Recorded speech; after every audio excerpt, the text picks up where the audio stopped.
Mapagpalang araw po mga ka-business, mga kapatid. Sana po ay nasa mabuti po kayong kalagayan.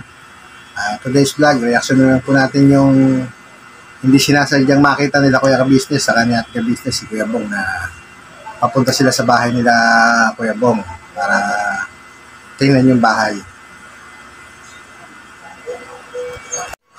Hindi na po nakaiwas si Kuya Bong nang makita ng nila Kuya ka-business na sila ay pupunta doon sa bahay ni Kuya Bong.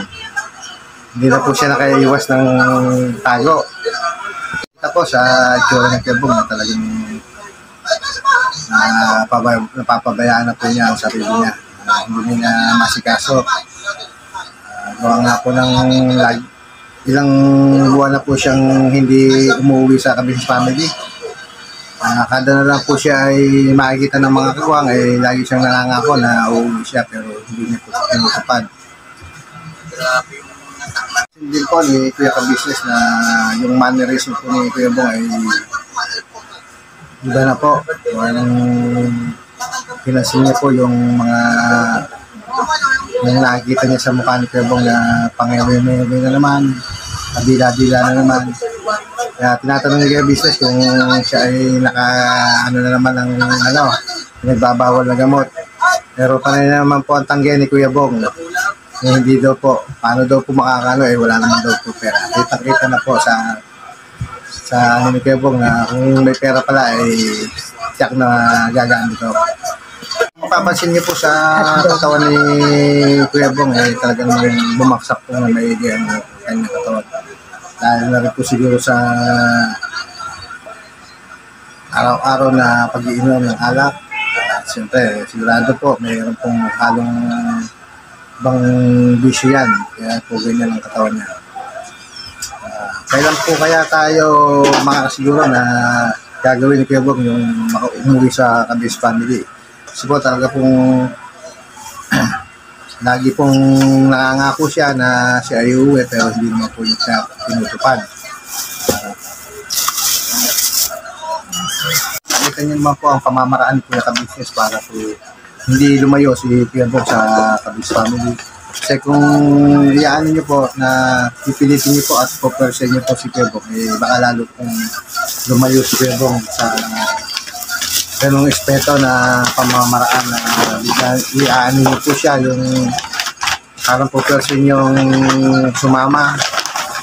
Akala niyo po siyang mag-rebelde. Kaya po ang ginagawa po niyo ka-business ay pinababayaan na lang po niya na kusa siyang umuwi sa ka-business house para po naman hindi naman po sapilitan na sinasabi po ng ibang mga nagko-comment na pinipilit daw si Kuya Bong na umuwi sa business ayaw naman daw po. Kaya po ang ginagawa po ni Kuya ka-business ay hinahayaan po si Kuya Bong na magkusa pong umuwi.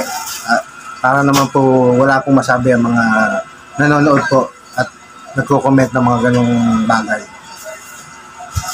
Masasabi na kung kailan nga po uwi si Kuya Bong dahil ang ginagawa nga po niya ay puro alibay, puro puro dahilan.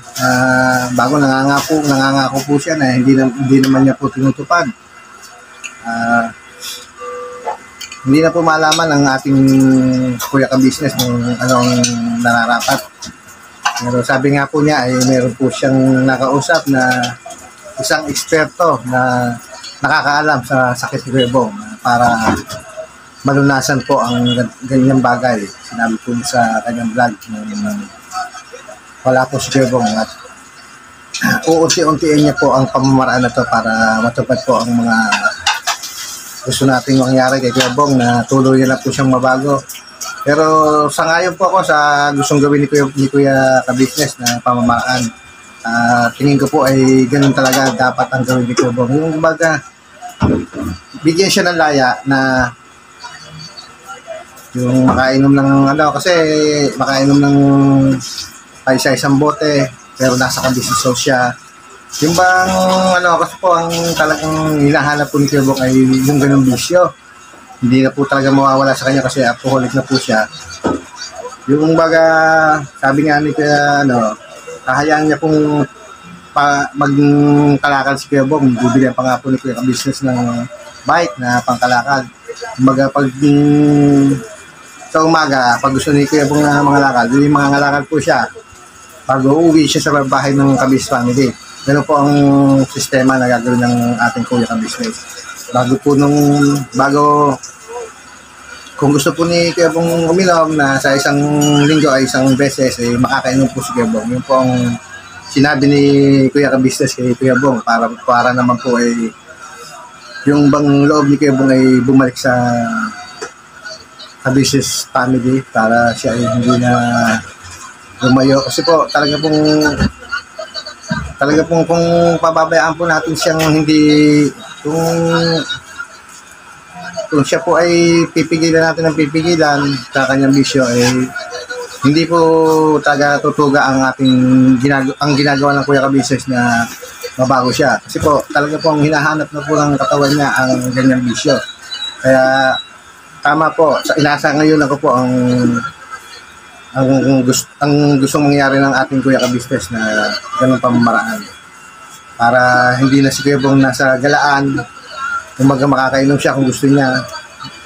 Parang yun na lang po ang magandang gawin ni Kuya Kabisnes para ang ano ni Kuya Bong ay hindi na paalis-alis ng Kabisnes house. Kumbaga naka-safety siya, nagagawa niya yung gusto niya pero siya ay naka-safety. Kumbaga nasa Kabisnes house, nakikita pa rin ng nila Kuya ang ginagawa niya. Kumbaga hindi siya mapapasama, hindi siya kumbaga malilimitan din po yung paggamit niya ng pinagbabawal na gamot kung sakali. Kasi kung nasa labas po siya kasama mga barkada, sigurado na po isa po yan sa kanyang matitikman yung pinagbabawal na gamot. Kaya po tama po ang pamamaraan na gagawin ni Kuya Kabisnes. Ang ayon po tayo dyan sa kanyang gagawin bilang pamamaraan para tuluyan ng maiwasan ni Kuya Bong ang mga barkada. Pati ang bisyo na pinagbabawal ng gamot. Nakita rin po naman natin na hindi naman po nagbabago si Kuya Bong sa pakikisama sa Kabisnes family. Kumbaga talagang ano lang po talaga siya, yung gusto niya ng laya. Parang ganun ang inaano niya sa sarili niya. Kaya ayaw po siyang umuwi sa Kabisnes family. Kasi dito nga naman sa labas ay nakakainom siya. Kaya niyang gawin yung mga ginagawa niya. Na pag-iinom-inom. Kasi talaga pong hinahanap na po ng katawan ni Kuya Bong ang alak. Business house naman po ay aminado na po tayo dyan na wala man po nag-iinom. Kaya po ay wala siyang makajoin na sa kanyang bisyo. Kaya siya ay kahit anong tagal na po ng pamimirmi niya sa Kabisnes house ay talagang lalabas po siya para lang makatikim ng kanyang bisyo.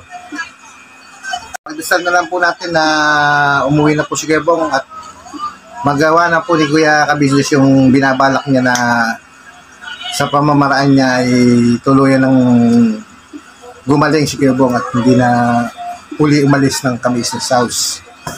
Kuya Bong na konting-konti na lang ay balik na naman po siya dating tsura niya na taong klasa kasi napakadungis na po niya. Yung mga sinusuot niya pong mga damit ay parang hindi na po nilalabahan. Ganun po ang tsura ni Kuya Bong ngayon. Puro sugat na naman. Konting-konti na lang po ay babalik na po siya sa kanyang style nung dati, nung unang nakita ni Kuya Kabisnes si Kuya Bong. Siguro hanggang dito na lang po ang ating pag-reaction sa pagkikita ni Ate Kabisnes at saka ni Kuya Bong na biglaang hindi na nakaiwas si Kuya Bong sa pagkikita nila. And dati tinataguan po kada makikita sila ang mga kagwang. Ngayon po hindi po siya nakaiwas at aktong nakita nila Kuya Kabisnes si Kuya Bong, kaya po hindi na siya nakatago. Salamat po sa mga viewers at subscriber na nanonood po sa ating mga vlog at sa mga live. Maraming salamat din po sa mga silent viewers. Maraming po salamat at saka nag-subscribe po sa atin. What's awa na lang po ang ating kinukuha at sana po ay mapagbigyan na po tayo.